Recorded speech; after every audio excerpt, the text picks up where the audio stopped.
This is an important moment in Baltimore's future. Today, I'm very pleased to present Change to Grow, a 10-year financial plan for Baltimore. Change to Grow is the first of its kind, long-term fiscal plan to help achieve our goal of growing Baltimore by 10,000 families over the next decade. It's born from a belief that our work to get Baltimore growing again must be first grounded in stable city finances. With such a plan in place, Baltimore can finally end the chronic cycle of deficits that have eroded services and constantly put the city on the defense instead of investing in its renewal. Make no mistake, Baltimore faces serious fiscal challenges. That's why this plan includes a bold set of major reforms to fundamentally change the way the city does business in three critical ways: by eliminating the serious structural deficit and protecting basic city services from devastating cuts, by making modern investments in neighborhoods and civic infrastructure while reducing vacant blight, and by further reducing the property tax burden on city homeowners. With that, let me begin the presentation. For over 50 years, Baltimore's story has been dominated by a narrative of post-industrial decline. From 1950 to 2000, while surrounding counties have grown, the city lost a third of its population. Jobs disappeared, crime rates rose, schools deteriorated, and many neighborhoods destabilized. Families and investment fled, leaving 16,000 vacant homes behind. And city government itself was left with a legacy of high taxes, growing liabilities, and crumbling infrastructure.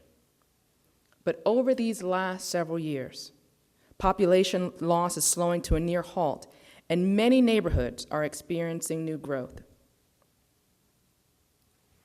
Today, Baltimore is safer.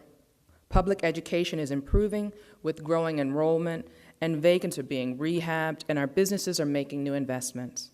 Our port is thriving. Education, health, and research institutions are creating new jobs, and our tourism sector remains strong. A new urban story of growth and reinvestment is beginning to emerge. Baltimore is at a turning point, and we must ask ourselves this question: will we allow our hard-fought victories to become just a momentary pause, a footnote in a continuing story of decline? Or will Baltimore cement a true turnaround towards a future of sustained growth and prosperity? Our local choices and our local actions will help drive the city's future. We have the power to make the difference. If we do nothing to address our structural financial problems, Baltimore could revert back to a dangerous cycle of disinvestment, further population loss, job losses, and a weakened tax base. But if we take bold action now, we can get Baltimore growing again with new investment and stronger communities that attract and retain people and jobs. We all know that the status quo is unsustainable, and we know our path is clear. We must change to grow. Many cities only engage in long-term financial planning as a reaction to receivership, to state takeovers, or bond rating downgrades. In Baltimore, it's a proactive effort so that we never reach that point, and so we can choose our destiny for ourselves rather than having it chosen for us by others. We cannot grow the city of Baltimore on a foundation of a fiscal swamp. We need a strong foundation in order for city government to be an effective driver of growth. That means a balanced long-term budget and the investor confidence that comes with it, and quality city services with lower, more competitive taxes. The 10-year financial plan is a product of more than a year of careful study, assisted by national financial experts, outreach and meetings with dozens of key stakeholders, and collaboration between city agencies. This is a financial plan that's about being realistic about the resources that we have. Without major changes in the way the city does business, our city will face serious structural deficits between slow-growing revenues and faster-growing expenses. This cumulative shortfall totals nearly $750 million over 9 years. To put that number into perspective, it's more than we spend on police, fire, health, and recreation and parks annually. We must fix the structural deficit. But we also need to make smart investments that reward our future. The 10-year financial plan is based on the four cornerstones of a strong fiscal foundation: balanced budgets, more competitive tax rates, investments in community infrastructure, and reducing long-term liabilities. Let's talk about why it's important to balance the budget over the long run. Core city services are important, and citizens rely on these services for their quality of life. Police and fire protection, trash pickup and street cleanings, recreation and parks, and funding for education. If we don't get ahead of the problem now and balance the long-term budget, we will only have bad choices to fix annual budget gaps. Furloughs or freezing pay for city workers that deliver these important services, including resorting to layoffs. And finally, more tax increases and less value for the taxes people pay for services. These are all bad choices, and all of them hurt our ability to grow. But there is another choice, and we have to think ahead. We can change now and take bold action to make government more innovative, more effective, and smaller. We need to invest in technology and automation, streamline workflow, and break down the silos of bureaucracy to improve productivity. We need to modernize our vehicle fleet to reduce maintenance costs while improving the equipment we're using to deliver city services. We can improve purchasing and contract management to constantly evaluate the way government delivers services to improve efficiency. And I'm setting a new goal of streamlining the size of government itself by reducing the workforce by at least 10% over the next 8 years.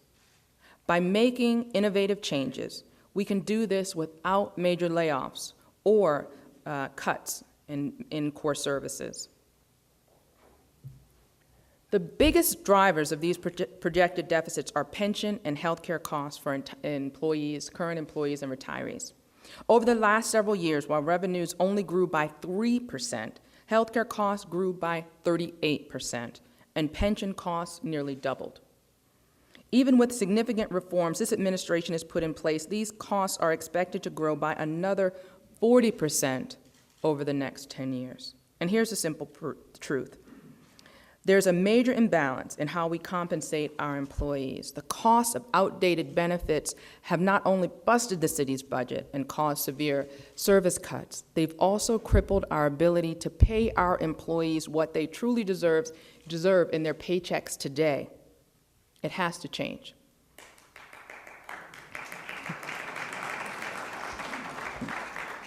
We need to rebalance the way we compensate our hardworking employees by reforming unsustainable benefits and instead invest in better wages up front.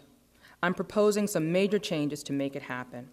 For all new civilian hires, we should move to a more sustainable 401k-style retirement plan. The private sector has shifted to this model, and city government should too. And the city will make matching cash contributions into individual retirement plans for workers. For existing civilian workers, we need the employer as well as the individual to begin to contribute to their pension, just like in the private sector. Baltimore civilian pension is the only large system in Maryland that doesn't require any employee contribution. That must change. We've already implemented pension changes for current public safety employees, saving more than $80 million annual. And I'm not proposing any more changes for current public safety workers. But for new public safety workers, so new public safety hires, we should move to a hybrid defined benefit, defined contribution plan. And we can rebuild our health benefits to get lower costs from our vendors as well. Right now, we are auditing all health benefits to eliminate inappropriate costs. And we need to improve the wellness of our workforce to reduce costs by promoting fitness and smoking cessation. We performed an evaluation of the health of our workforce, and the news was not good. Our workforce is unhealthy, and it's driving up our costs. Nearly 50% of city employees and retirees have critical or chronic illnesses or are at risk which is double the rate of the overall Care First population. I just want to say that again. Nearly 50% of city employees and retirees have critical or chronic illness. We cannot reap the benefit of our reforms or the audit that we're performing if we do nothing to improve the health of our employees. There is no doubt that Baltimore's firefighters are among the best in America, but the current 42-hour shift schedule is outdated. Among the 25 largest U.S. cities, including Baltimore, 19 fire departments have work schedules exceeding ours, with a median work week of 52 hours. We need to work with our fire unions to negotiate a new schedule with significantly higher pay to reduce inefficiencies and prevent further firehouse closures and layoffs. And here's the bottom line for our hardworking employees. We do not propose any of these changes to penalize anyone. We're making these changes so that the savings from these initiatives can be used to increase workers' salaries up front and balance the long-term budget, which will prevent future layoffs and pay freezes. If we do this right, city workers can get better take-home pay with competitive benefits. So let's talk about making taxes more competitive. Everyone knows that Baltimore has the highest property taxes in the state. But what many don't know is that we also have the highest tax effort, and that's because of a poor tax base. The yellow bar is the state average. The blue bar is Baltimore City, and let me explain what tax effort means. For every penny on the city property tax rate, the city generates about $3.5 million in revenue. For every penny that Baltimore County, on Baltimore County's tax rate, the county generates $8 million, more than twice as much.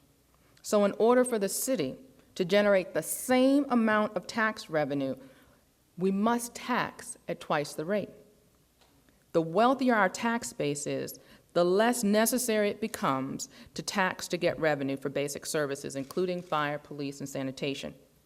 And the way to address this challenge is to increase the wealth of our tax base by promoting population growth and new investment in the city. The problem is the only way to do that is to reduce the tax burden, particularly for homeowners. So can you see how this might be difficult when the tax effort is so high? It is difficult. We all know it's very hard to do, but we're going to make it happen, and we're going to do it responsibly. And here's how. First, we're dedicating revenue from the city's newly approved casino to property tax relief. Second, we're making spending reductions and making the government more efficient to generate more tax savings over time. Third, we're moving forward with a state-mandated stormwater charge to rebuild our crumbling storm drains, and we're going to use some of that savings to cut property taxes further. Finally, we should create a new solid waste enterprise for trash, recycling, and sanitation by collecting a user fee, as is done in other Maryland jurisdictions, including Anne Arundel, Howard, Montgomery, and Prince George's counties. If these counties didn't have a fee, their property taxes would likely be higher. A new solid waste enterprise relieves budget pressures on the general fund, which is supported by property taxes. We will use all of the savings from solid waste innovation, the solid waste initiative, to cut property taxes dollar for dollar. This is not just another fee. Combined with other initiatives, it's a net tax reduction for most city homeowners. And to support this effort, we also need to diversify our revenues that are coming into the city and rely less on property tax revenue. We need to maintain the parking tax rate and to look at a taxi tax so that non-resident commuters and visitors that use our transportation system pay their fair share as well. This will help us keep services like the Charm City Circulator funded. We should allow corporate sponsorship and naming rights for some of our city buildings for new revenue and revisit Councilman Henry's billboard tax proposal. And when the voluntary pilot agreement with some of our tax-exempt institutions expires in 2016, we need to renew this discussion with the broader not-for-profit community, which accounts for more than $4 billion in tax-exempt property. Finally, Local government needs to do a better job collecting what's owed by auditing city and state tax credits. Already, our billing integrity program, a model for the state, has identified more than $4 million in property taxes previously lost to erroneous tax credits and exemptions. We need to expand this effort. If we do all of this, we can cut the effective property rate for the city homeowner by nearly 50 cents, a 22% reduction over the life of the plan. And at a critical time, when families are making the choice to live in Baltimore or to stay in Baltimore, our property taxes will be more competitive and more families will choose to stay. That means more people, more jobs, and a wealthier tax base. Now let's move on to infrastructure. Our city faces a $1.1 billion infrastructure deficit over the next decade. Roads, bridges, and city buildings, including our police and fire stations, need significant investment just to meet reasonable standards. According to a 2008 survey, 43% of roads are rated in a poor state of repair. In the past 3 years, we have done more road repair than any recent administration, yet this still falls short of what we need to do annually to make significant repairs on our roads. 21 city bridges are ripe for replacement. We have to do more to fund these important investments for Baltimore's future. This plan focuses on what we can do locally to invest in infrastructure, including repairing our roads and bridges. But we also need to seek a renewed state commitment for highway revenue, which has declined dramatically in recent years. The General Assembly needs to come up with a viable transportation funding package and pass it to support our state's economy, the city, and the state as a whole.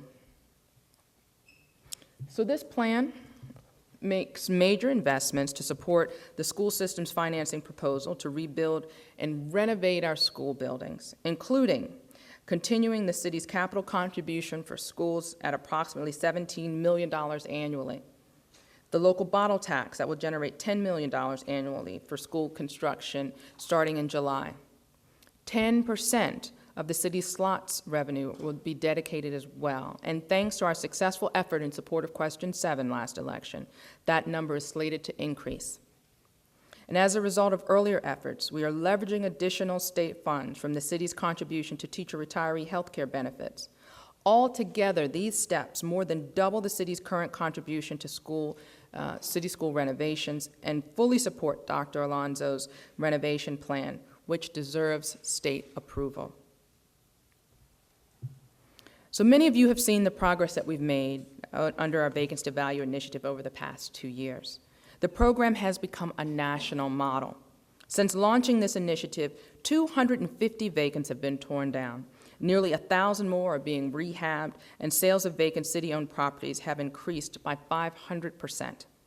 More than 140 new homeowners have received a $10,000 homeownership grant through our Vacancy to Value initiative.